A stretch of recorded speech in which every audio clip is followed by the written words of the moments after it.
Hello everyone, this is Professor Kent.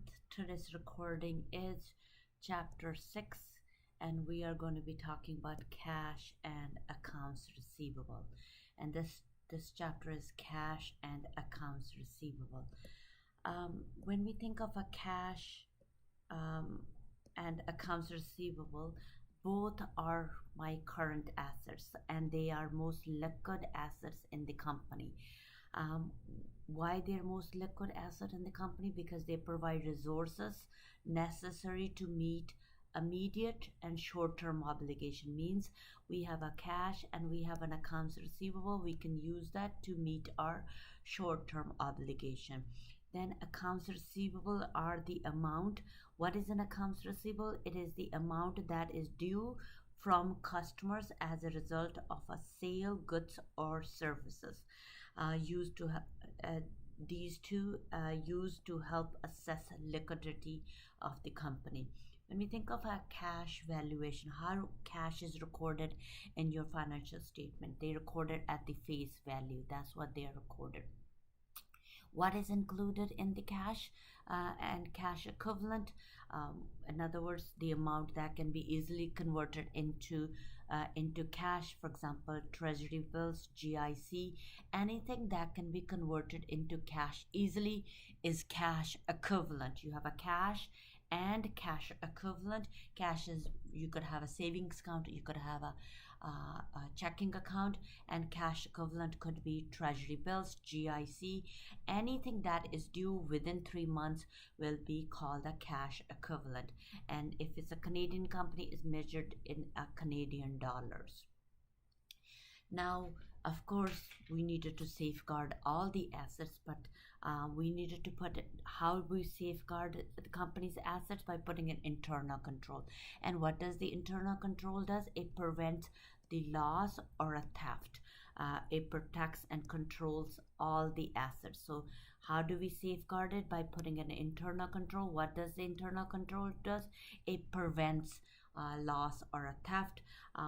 It also includes policy and procedures established for handling and recording the assets, and board of directors ultimately responsible for internal control. So the board of directors, they are responsible for the internal control. Now, the key elements of internal control, a good internal control system includes a physical control, assignment of responsibilities, separation of duties, independent verification, and the documentation. These are the elements of our internal control. When we think of a separation of a duty, we wanted to make sure when is possible duties should be separated as follows. Means a per transaction of authorization, recording of a transaction, asset custody means that these three things should be done by three separate people. Transaction of authorization, who authorizing this transaction, who's recording this transaction, and who has the custody of these assets. These should be three separate people should be doing it. That's where the separation of duty comes into play. Now, there, of course, we put it in a internal control in a place to make sure that everybody does what they're supposed to do. But sometimes what happens is that we have some limitation of these internal control. We look at, if it's a smaller company, we look at um, a cost and a benefit. And then sometimes what human mistakes, so human can make a mistakes. Management overrides some of the internal control. Sometimes changing circumstances make the internal control not limit. These are some of the limitation of the internal control. Now, in order for us to see if the internal control is working, in order, one of the procedure will include the bank reconciliation. So we needed to, every month there is a bank reconciliation done by a bookkeeper, or maybe a junior accountant, or whoever is responsible for reconciling the bank reconciliation. So that's where this is one of the procedure to ensure. Why do we need to do a bank reconciliation? we wanted to ensure that the accounting records agrees with the bank records. So we want to know whatever the money we have in the bank account, we have it in our accounting records. We wanted to, that's bank reconciliation will tell you that. There could be a difference in the in these two records, the accounting records and the bank records. Why there's a difference? It could be because of the timing or incomplete data, or maybe human errors. Normally prepared monthly, bank reconciliation is done monthly. We're going to show you how to complete a bank reconciliation. When we think of a bank reconciliation, we're just going to talk about it, and we're going to do an example at the end, and then to make you understand it better. So what goes on the bank reconciliation? Common reconciling item will be, you could have outstanding checks. Outstanding checks are the checks that you wrote that are not cash yet. Outstanding deposit, you deposit the money using the ATM. It hasn't hit the bank yet. Bank service charge, we don't know it, but bank charges us some charges that it's only on the bank statement, and we won't know till we receive that bank statement from the banks. Now, errors in recording the item, it could be mistakes, we made the mistakes, or the bank made their mistakes. Any other item that affects the cash. Now, when we think of a bank reconciliation, this is the format of the bank reconciliation. Now, the way I think of it, this is the partial between the bank reconciliation. This is separate. That's what line separates the bank from the GL. GL is our accounting records. So this is the balance in our accounting records. And what we needed to do is we wanted to make sure at the end they both are same. We have to reconcile them. What goes in there? Again, on the bank side, we start with the bank balance. That's the bank balance that we have in that particular month. We add and we deduct. What do we add? We add the outstanding deposits. Meaning we deposit maybe the last day, it hasn't had the bank statement yet. Or outstanding checks, we issue some of the checks, but they are not cashed by our vendors, or maybe it's not cashed by our employees. Those are the two things that can go on our bank on the bank side. These are the things that the company knows but bank does not know. So anything the company knows and the bank doesn't know goes on the bank side. Anything that the bank knows but the company does not know, they go on the company side. So what do we add? We add the interest, the electronic, anything that we have done electronically receipts, means the money is coming in electronically. So if the money is coming in, we will be adding it. If there's an interest we're going to be receiving from the money that we lent, it's an electronic, in the form of electronics, electronic transfers, they will be added. Anything that we deduct, bank charges, any payments that we make electronically, they are the EFT payments, any NSF checks. And then at the end, you add and deduct. The balance you have in the accounting record should be same as the balance that we calculated for the bank side. If they're not same, then we know that we needed to maybe do an adjustment, or we could made a mistake, maybe we added something that we should have subtracting it. And then once you balance once you balance your books, the bank balance and your GL balance, once you balance, you needed to do an adjusting entry. If you look at it, this is an example of a bank reconciliation. You start with the bank balance, and then you add some of the things and you deduct some of the things, and then again outstanding checks are deducted, and then any outstanding deposits, they are added. And then also, if the bank makes a mistake, then we add it or subtract it, depending on what type of a mistake is it. That depends on the transaction, so then on the right side we have a add and we have a deduct. These are some of the examples for deduction. These are some of the examples of when you add. Now once you once you do once you balance it, like I said that before, they both has to balance. That's what one of the account internal control procedures to prepare the bank reconciliation. So now when you prepare a bank reconciliation, anything you add or deduct on the GL side, anything you do add or subtract on the GL side, you if you added or subtracted, you needed to do a journal entry soon as you prepare your bank reconciliation. Again, if you added, your cash will go up, your cash account will go increase, and then whatever you're making, whatever you're receiving money, in this case we could be receiving money from the client, so that's why this is an accounts receivable will be a credit. Correction of an error made by the company.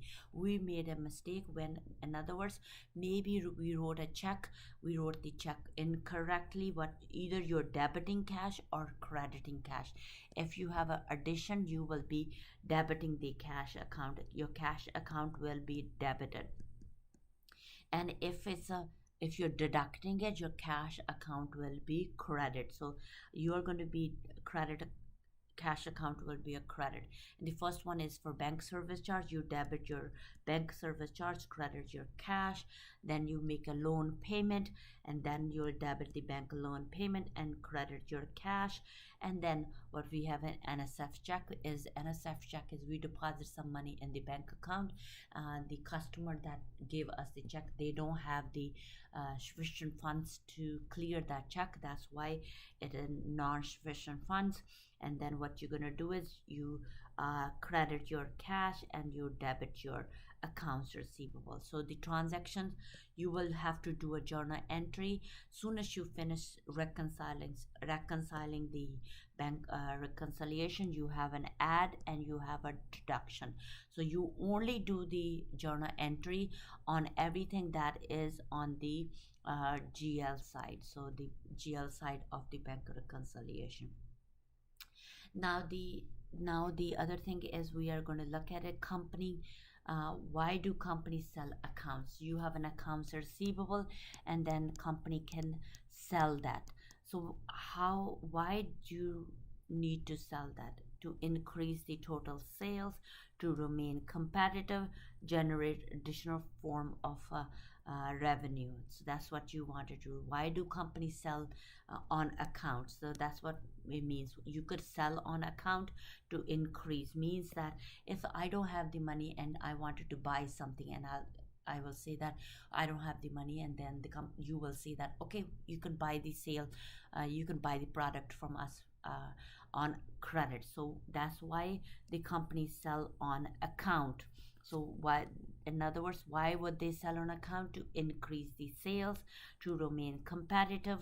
Maybe your competitors is selling it on account, on credit. That's why you wanted to do that. Now, when you have a accounts receivable, of course, some customers are not going to pay you. That's where the next topic comes in, is we have to write them off. So there's two method of writing off your accounts receivable. One is an allowance method. One is a direct method. So the first method we're going to talk about is allowance method. allowance Allowance method, when we think of an allowance method, you have a customer, that customer is not going to pay you, and what you're going to do is you're going to write off that write that customer, and that we call, and then you have to do an year-end adjustment at the end of the account. It could be for a particular customer, or we could do an estimation at the end of the year. So the first method is, we call it allowance method. And what does the allowance method does is, there's three key transactions that happens when we do an allowance method. What are those three transactions? First one is establish the allowance and recording the credit losses, called an allowance entry. If you know that a customer is not going to pay you, and what you have to do is you have to set up the allowance for that, right? And or it could happen from writing off a specific customer. If you have more than one customer. You have a customer, let's say customer A, customer B, customer C, customer D, and you know that this customer, this particular customer is not going to pay you. That means you have to write that customer off it. So customer C, you have to write that specific customer off.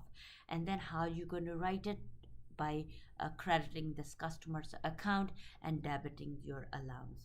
And then the third one is what what happens is that recovery of a specific receivable that has been written off previously. So you have a customer that in this case, if you have a customer C, that we knew that the customer wasn't going to pay you, and we wrote that customer up. Now that customer wants to pay you, and what we call it, recovery of that customer, or some recovery of that customer. These are the three transactions that are used under the allowance method. Under the direct write-off, all we do is debit the credit losses and credit your accounts receivable. Often used by private companies, means if the company is following an ASPE standards, they will be using a direct write-off method. And if the company is an IFRS, they would use an allowance method. Now, we are going to do more transactions at the back to show you these three transactions that we just talked about it. Now, when we talk about cash to cash, what do we mean by cash to cash? A company can shorten their cash to cash cycle by accepting credit cards, participating in installment payments, or offering sales discount. In other words, we wanted to collect more of our accounts receivable. How do we collect it? Or maybe selling the accounts receivable, known as a factoring, means we can sell our accounts receivable to the third party and then get cash from that. Now, the financial statement and analysis. There's four ratios that measures the analysis measures the when three ratios that we have to do on our financial statements. That includes my current ratio, my quick ratio, my accounts receivable ratio, and my average collection period ratio. So again, this comes from financial statements. You needed to prepare your statement of financial position, and you have to prepare your statement of income in order to complete these four ratios. So my first ratio is my current ratio. When you look at your current ratio, again, you look at your current asset divided by current liability. We normally do it for the comparison. For this example, we're looking at the Dollarama. You're going to look at their financial statement, and you're going to look at the statement. From the financial statement, you're going to look at statement of financial position. You're going to take the number for your current ratio, current assets, and you're going to take a number for your current liability, and you're going to get a number. This number is compared to the industry, or you can also compare it from the 1 year to another year. In 2020, your current ratio was 0.70, and the current ratio is 0.83. So if you look at it, your current asset went up, but your current liability also went up. So your current ratio is increased. When we think of a quick ratio, what is your quick ratio? Your current assets minus your inventory and minus your prepaid expenses divided by current liability. In other words, you compare it from 1 year to another year, and when you do that, it will give you a comparison to 1 year to another year, or it could give you a comparison to the industry. So whoever is in the same business, you could compare to that. The next one is accounts receivable turnover. You have your credit sales, and then we look at my average accounts receivable. When you look at your average accounts receivable, you look at the beginning accounts receivable, ending accounts receivable, divided by 2 to get an average. And then you look at your collection period. How long is taking the company to collect their accounts receivable. So this is where the average accounts receivable comes in. You look at your accounts receivable beginning and your accounts receivable ending, and you add those two divided by 2 to get your average. So this is your credit accounts receivable. In other words, your credit sales. Where are you going to get your credit sales from? Your sales. Some sales could be cash sales and some could be a credit sales, so that we are only looking for a credit sales divided by your AR beginning plus your AR ending.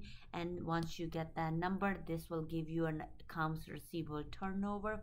And in a year you have 365 days divided by 6.5.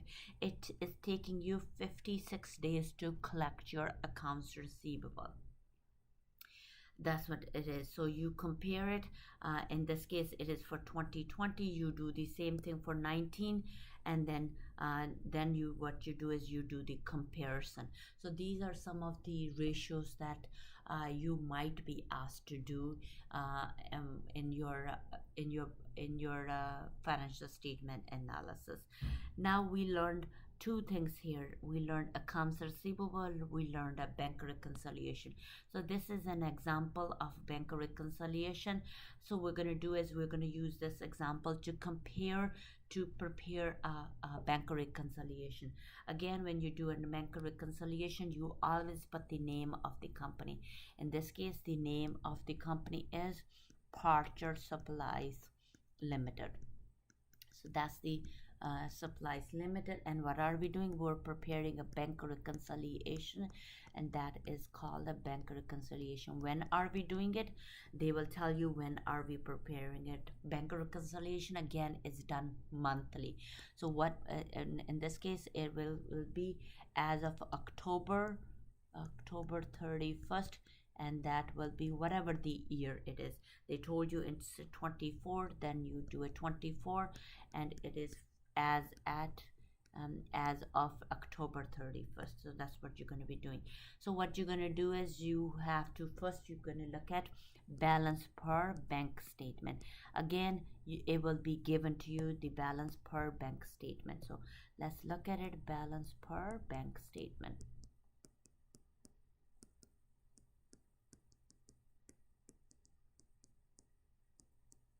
It is right here. PSL bank statement indicate the company's account balance was.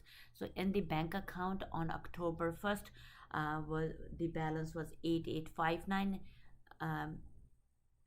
On October 1st was 9567, and on October 31st was balance was 8859. So when are we preparing this financial bank reconciliation? We're doing it on October 1st, October 31st. So they given us the balance beginning and they give us in the balance ending. So when they give us the balance at the end, we look at when are we preparing it? On October 31st. We start off with October 31st balance. So that's what we're starting with.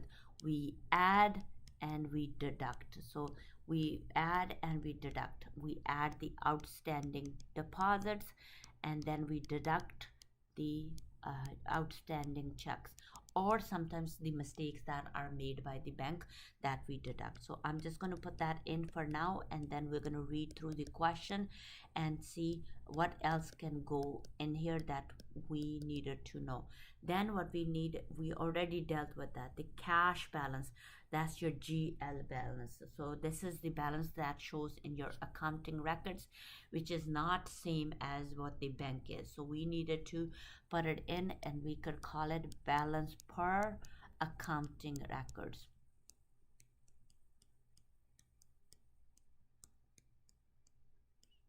Or you can say GL cash balance. In this case, it is 9671. So they both are not same. We needed to make it same.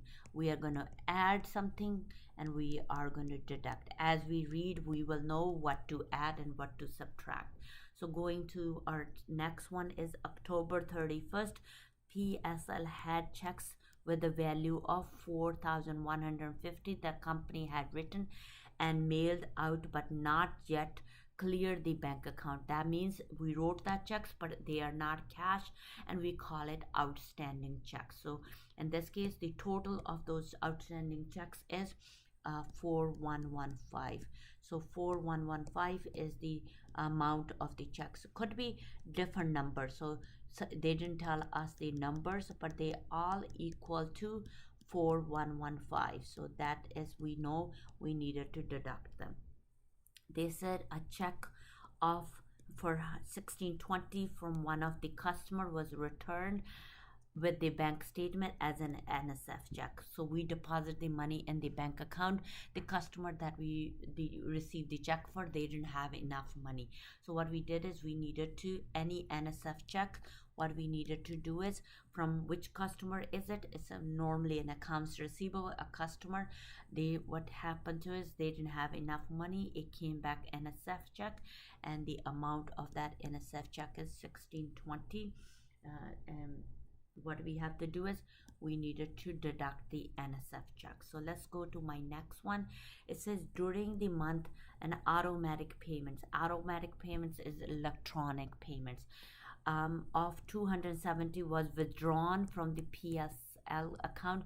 We authorized for this automatic payment to cover for the insurance, and then your cousin has forgotten about the automatic payment until she received the bank statement. So it's the electronic payment, and what we needed to do is, it's an insurance. It's just for the insurance that we forgot to record it in our books. So it's an EFT, electronic transfer, and it's for the insurance. We had to deduct the $275 for the amount that they deducted from our account.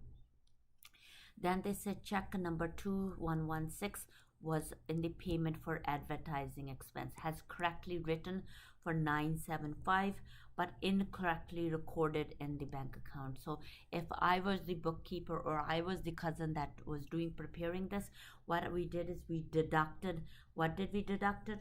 We deducted, we wrote a check. So if I wrote a check, the amount on that check was 975. But when I was trying to input that check into my records, what I did is I wrote 795. So in other words, I made a mistake. So the difference between the both amount is 275.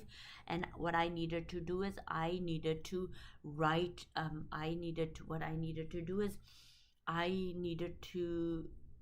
what we did is we recorded,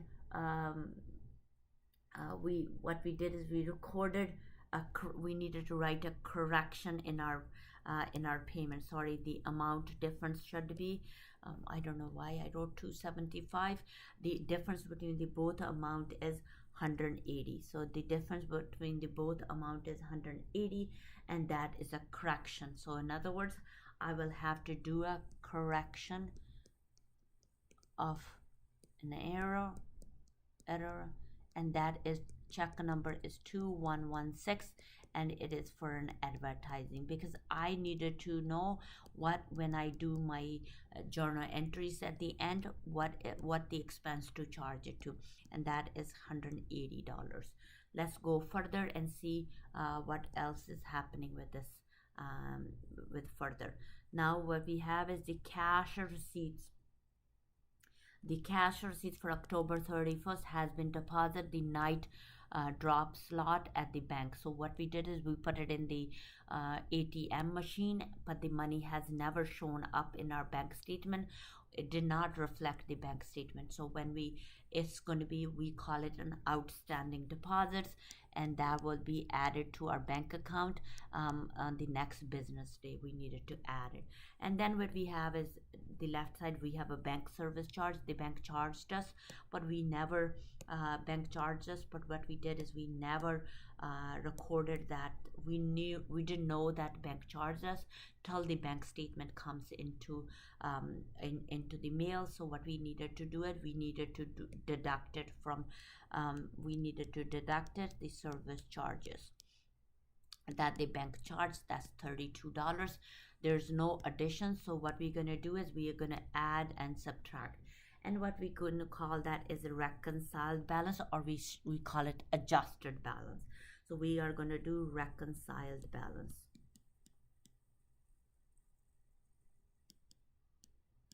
And I'm going to add and subtract. I'm going to take the 8859, add the 2820, take away the 4115, and I will get a balance of 7564. And then I'm going to do the same thing. I'm going to have a reconciled balance, and what you're going to do is you're going to add up all these numbers, and then you're going to, in this case we add and deduct. So in this case we don't add anything, we only deduct, and then we will get the same balance as the balance in the bank. Again, once you do this, once you reconcile this and they both reconcile, they both are reconciled, then we do adjusting entry. Adjusting entry will be done at the end of the month. So let's see what the other question is asking. What amount cash should report on the statement of financial position? So we are going to have a statement of financial position for October 31st, that we put it at the reconciled balance. So that will be 7564 is my reconciled. Prepare the journal entry necessary to result as a result of the bank. We did the bank reconciliation and we needed to do an adjusting entry. So in other words, if you can do one adjusting entry for all the additions, one entry for the all the deductions, or you could do it individually. I like to do it individually because I know what to do. My first will be for the NSF check. When you write an NSF check, you will have to debit the accounts receivable. NSF check is from the accounts receivable, and then credit will be my cash. Again, if it's a deduct, you can credit the cash, and it amount will be 1620. Then I go to my next one. It is for the insurance. Debit will be for my insurance expense, and then credit will be my cash, and the amount is 275. Then I go to my next one. It's a correction made by your cousin or whoever prepared the whoever does the bookkeeping, and that's my transaction. It is for my advertising expense, and then credit will be for my cash, and that will be $180. Then we go to my service charge, and that is my expense. Service charge expense, and credit is your cash for $32. Again, if you have all the deductions, you will credit cash. If it's all the additions, you will be debiting the cash. So those are the transactions you have to do. In this case, there is no addition transaction, there's only deduction transactions. Then we go to the next one. We just learned about accounts receivable, and we learned about allowance for doubtful accounts, allowance method and a direct write-off method. Direct write-off method is used by SB companies, and allowance method is used by the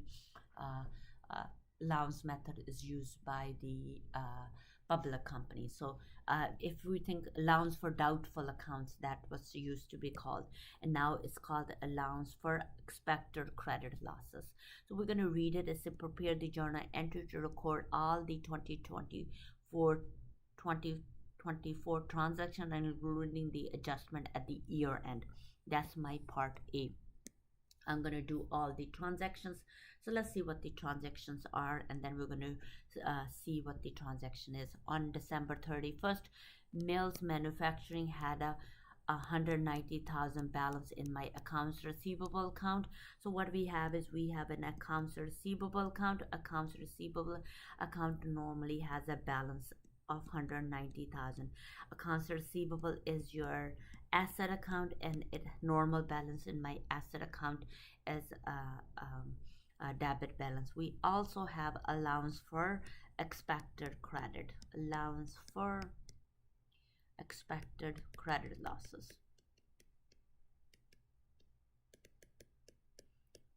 That is a contra account, and this account is called a contra account, and what it does is it normal balance in that account is a credit balance. So normal balance is a credit balance. So if I put it on the credit side, it on the of the T is a credit. If I put it on the debit side, it will be on the left side. So now we did what needed to be do.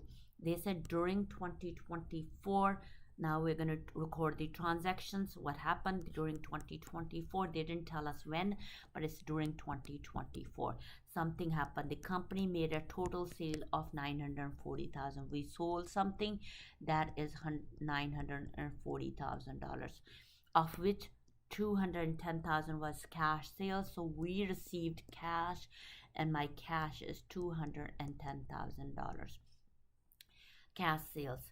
And then what we have is difference between the both will be my credit sales, it will be my accounts receivable, and accounts receivable will be a debit, and that will be 730,000. Again, I will have a debit cash and debit my accounts receivable, and then what we have is credit my sales. My credit is my total sales revenue. So that will be my first transaction. By the end of the year, received payment from these customers that we sold. So my second entry will be I receive money from them. The money we received was 652,000, and my accounts receivable will be a credit of 652,000. Again, these are the transaction we learned it in our previous chapters. You are journalizing the transaction because that's what they're asking you to journalize the transaction. So once you do the, let's do our next transaction. They said the company also wrote off as an uncollectible 12,800 receivables when they learned that these customer declared a bankruptcy. So that what happens is one of the customer declared a bankruptcy. If they declared a bankruptcy, we needed to write that customer off. And how do we write off a customer?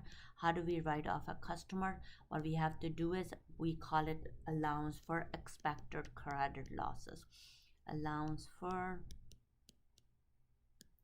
expected credit losses, and then credit will be my accounts receivable, and the amount is 12,800. So that's the amount, that is 12,800. Again, when you write off it, my DR is for a debit and CR for the credit. The company was subsequently able to recover 51,000 from one of the customer. That amount is not included in our cash collected above. So what we did is we in other words, this will be called a recovery. A customer decided, we wrote it off, but then they decided to pay us. Then we have to do a recovery. When you do a recovery, debit will be your accounts receivable, and credit will be your allowance for credit. Credit will be your allowance for credit losses.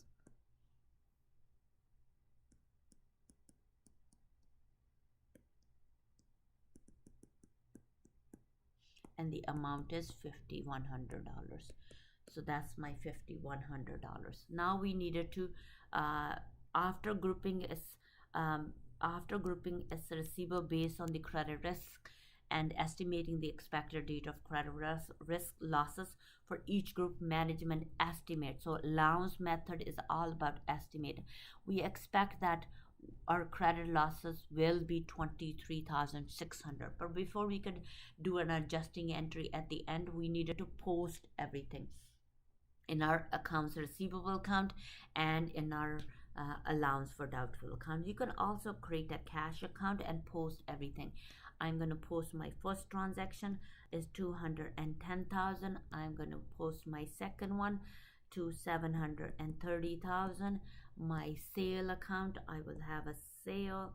You don't need to post the cash and the sale, but we're trying to post everything. Then I go to my cash. I receive 65,200, and then my accounts receivable 65,200. Then we go to my next one, my allowance, that was my debit, and my debit is 12,800. My accounts receivable credit of 12,800. We posted that, we posted these two. Now we have a recovery. Under the recovery, we have 5,100 here and we have 5,100 here. So what we have to do is we add and subtract, and then what we needed to do is I need a balance. If you're using an allowance method, I need a balance of 23,600. So I needed to get a calculator. So what I'm going to do is you needed to add up all your credits. 9,400 plus the 5,100, the balance here will be 14,500. The balance here is 12,800. So I take the difference between the both, and what I have is I have a balance of a credit balance of 1,700. So that's the balance in my allowance account. When you're using an allowance method, my balance, this is my adjusted balance. I need that balance. So I needed to do a journal entry. Journal entry will be the difference between the both will be your 23, difference between the both will be 21,900. So the difference between those two, I need to do an adjusting entry at the end of the year. And what will be my adjusting entry? Because we're using an allowance method, debit will be called a credit losses, or it used to be called a bad debt expense. Credit losses of 21,900. Credit will be allowance for credit losses.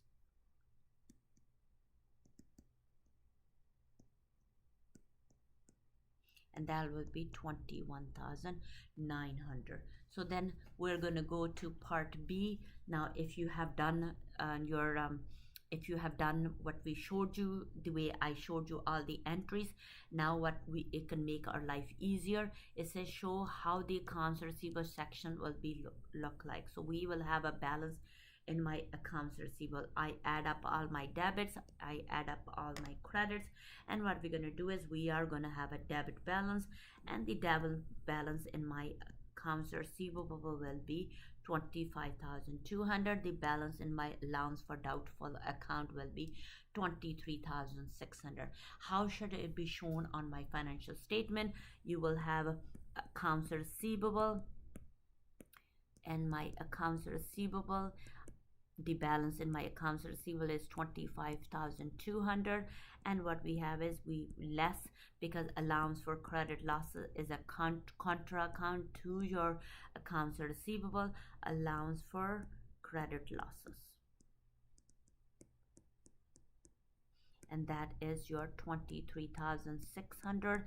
And my net receivable, net accounts receivable will be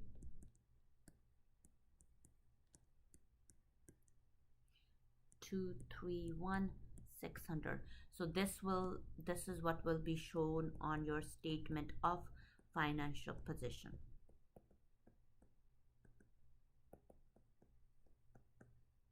Then what we see part is what they're saying is what amount of the credit losses. Credit losses is my income statement account, and what amount should be going to your credit losses. Again, when you post this transaction, if you post that transaction, that will be loss is an expense, so it will go on to your statement of income. So it will go on your statement of income. When you're answering part C, they said what amount. So the amount of the amount that will go onto your statement of income will be 21,900 to answer your part C. Thank you so much for listening and joining me. Also joining me, thank you for joining me. And these are the two questions that we those are the two topics that we learned: accounts receivable, and we learned about bank reconciliation. Those are the two liquid asset that we have on our statement of financial position. Thank you for listening again. Take care and have a good day.